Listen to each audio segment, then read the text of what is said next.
The mirror knows my name. They say mirrors reflect only what we show them. But what if one sees more than just your face? What if it knows you, your past, your secrets, even your name, before you've spoken a word?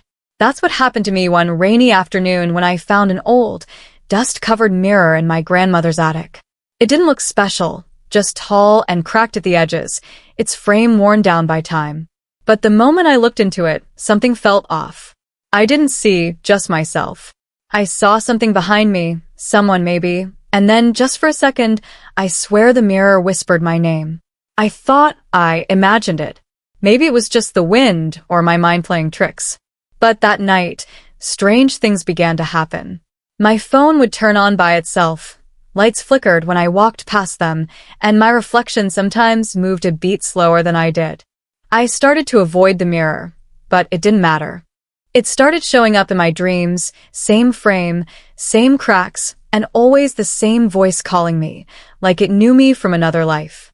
Then I found an old photograph tucked behind the mirror's back panel. It was faded, black and white, and there was a girl in it who looked almost exactly like me, but the photo was dated 1923. That's when everything changed. This wasn't just a haunted mirror. It was something more, something connected to me in a way I couldn't explain. I decided to dig deeper, to find out who the girl was and why the mirror seemed to be calling me.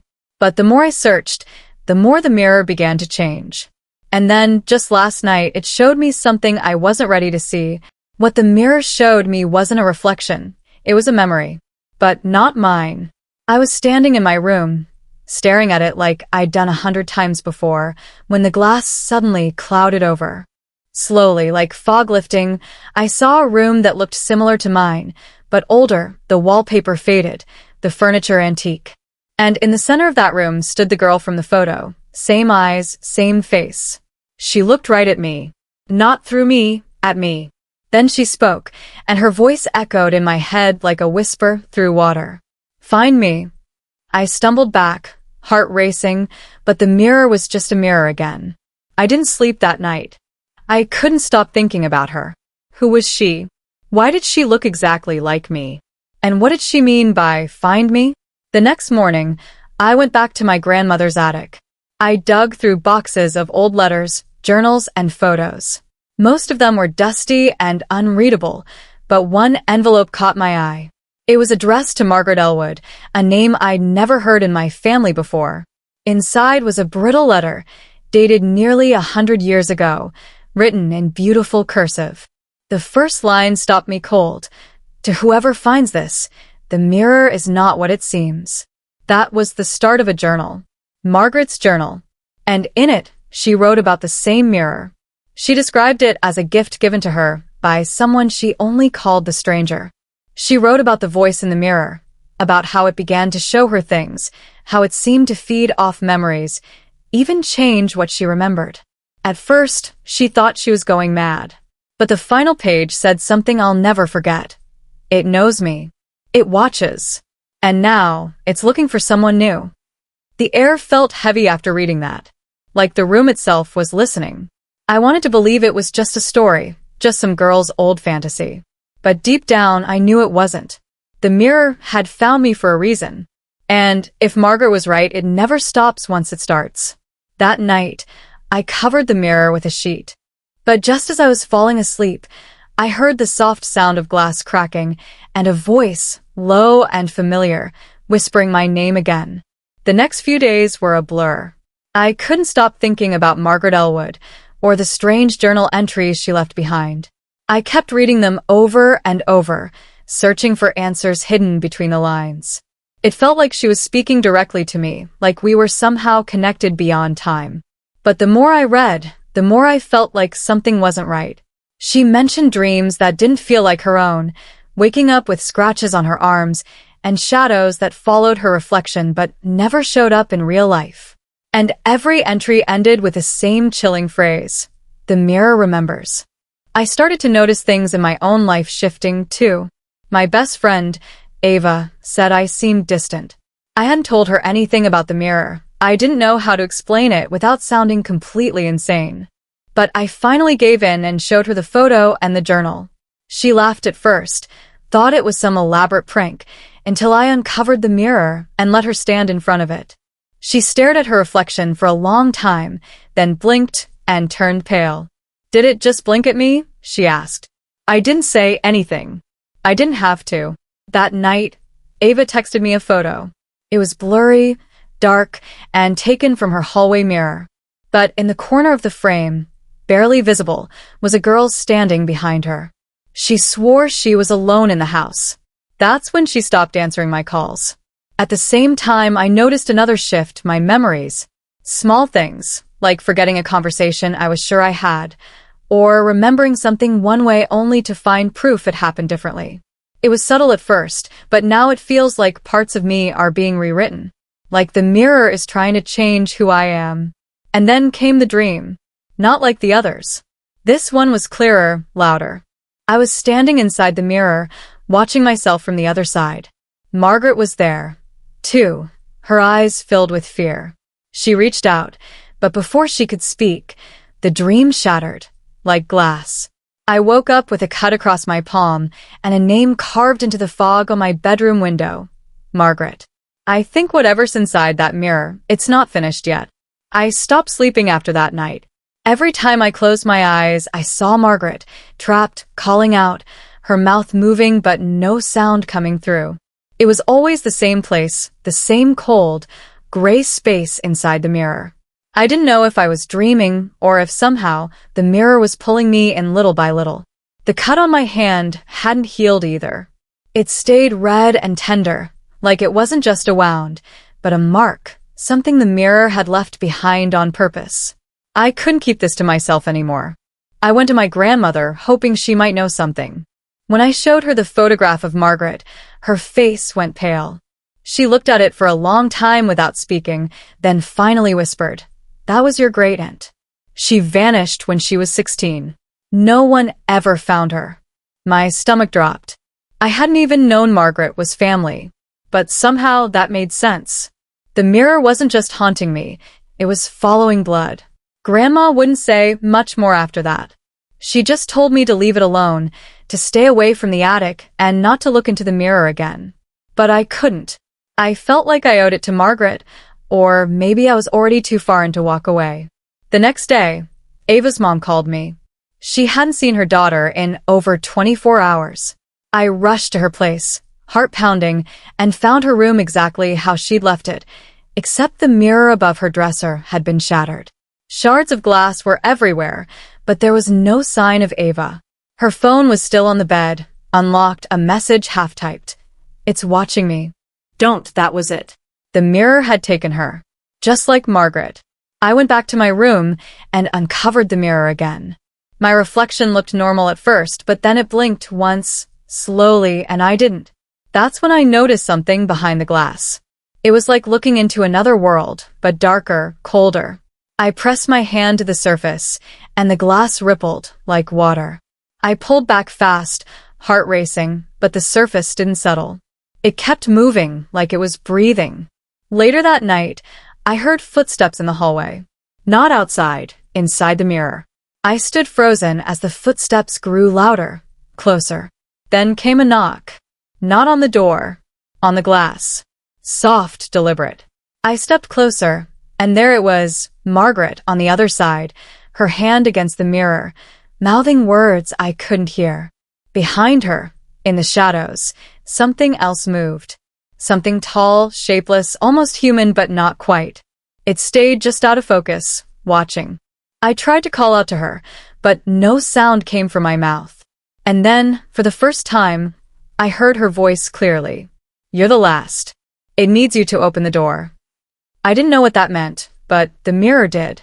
It began to glow faintly, humming low, and the glass rippled again, this time pulling, not pushing. I think the door is already opening. The moment the glass began to pull, I felt it, not just in my body but in my mind. Like something was tugging at the core of who I was, trying to draw me in. I backed away, but the mirror's surface kept rippling, glowing faintly like it was alive. I tried to cover it again, to stop whatever was happening, but the sheet flew off on its own, landing on the floor like it had been thrown. That's when I realized it wasn't just a door anymore. It was open. I didn't sleep that night. I sat across from the mirror, waiting for something to happen. Around 3:12 a.m., I remember the exact time, the room grew ice cold. My breath fogged the air, and the hum from the mirror turned into something sharper. A whisper, repeating the same thing over and over. She's not the only one. Then I saw it. Not Margaret. Someone else. A boy, maybe 17 or 18, standing in the mirror. His eyes were wide, terrified, and he looked straight at me like he'd been waiting a long time. His voice cut through the silence. Don't trust her. And then he was gone. I had never seen him before. Not in photos, not in the journal. There had been no mention of anyone else. Up until that moment, I believed Margaret was the victim, trapped, calling for help. But what if she wasn't? What if she wasn't the only one the mirror had pulled in? What if she wasn't just in the mirror, but part of it? I went back to the attic and searched through the rest of Margaret's things, desperate for answers. I found a second notebook tucked inside a false bottom of the trunk. It was older, its pages even more worn. This one wasn't written by Margaret. The handwriting was different, sloppy, rushed. It belonged to someone named Isaac. Page after page described the same mirror. But this time, Margaret wasn't the girl in distress. According to Isaac, she was the one who opened the door the first time. She said it was harmless. One line read. She said it only wanted to see. But now it won't stop looking. Another page. I think Margaret made a deal. And finally, the most disturbing entry. She said she needed someone to take her place. That was the moment everything flipped. What if Margaret wasn't trying to escape, but trying to switch? What if she'd been calling to me, not for help, but because I was the last piece of whatever this was? My blood. My name. My face. The whisper came again, closer this time. It needs you now. And this time, Margaret's reflection wasn't just standing still. She was smiling. I don't know what the mirror truly is. A doorway, a prison, a trap. But whatever it is, it's not just watching anymore. It's choosing. The mirror pulsed with light now, steady, rhythmic, like a heartbeat.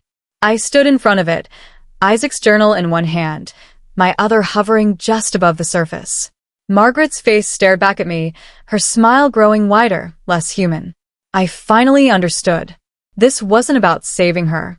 This was about stopping her. And whatever deal she made long ago, it wasn't finished yet. I'm not taking your place, I said out loud, though my voice shook. You chose this. Her eyes narrowed, and for the first time, she looked angry. The glow from the mirror brightened until the whole room shook. My reflection vanished, and in its place, I saw all of them. Isaac, Ava, others I didn't recognize. Trapped inside. Not reflections, but souls. Margaret had traded them one by one, to keep herself from being taken again. The mirror needed a willing soul. A name. A face that matched. That's why it waited for me. I was her bloodline, the final match. The last chance. I opened Isaac's journal and found the last page, one I hadn't noticed before. A symbol was drawn there, simple, scratched with desperation. He wrote, "Break the cycle. Say your name, but not to the mirror." I turned away from it, heart pounding, and stared at my own reflection in the window.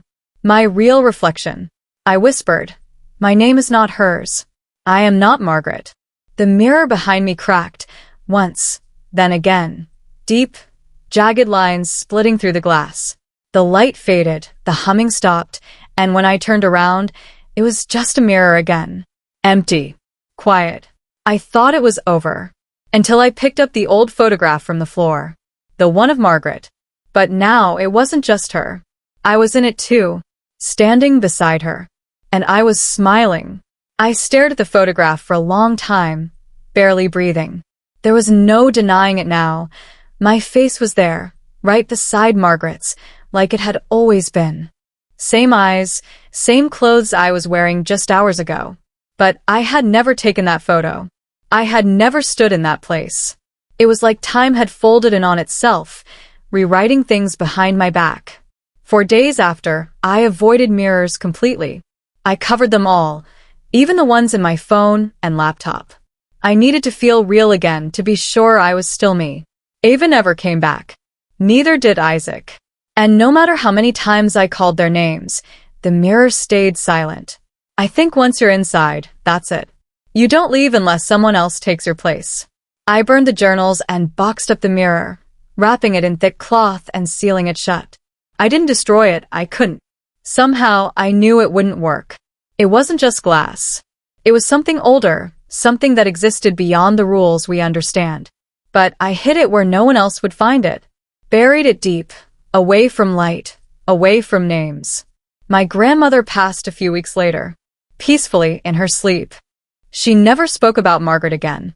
Maybe she knew the truth all along. Maybe she thought the curse would end with her generation. But it didn't. I still don't know why the mirror chose me, or why it needed my name. But I do know this, it feeds on memory, identity, connection. It doesn't just trap people. It becomes them. And somewhere, deep inside it, the real Margaret is still watching, waiting. I look different now. People say I've changed, my voice, the way I move. Sometimes I catch strangers staring, like they think they recognize me from somewhere. And sometimes, when I walk past glass, my reflection lingers just a second too long. So if you ever come across an old mirror, cracked at the edges, humming faintly when the room goes still, don't look into it. Don't speak your name. And whatever you do, Don't smile back.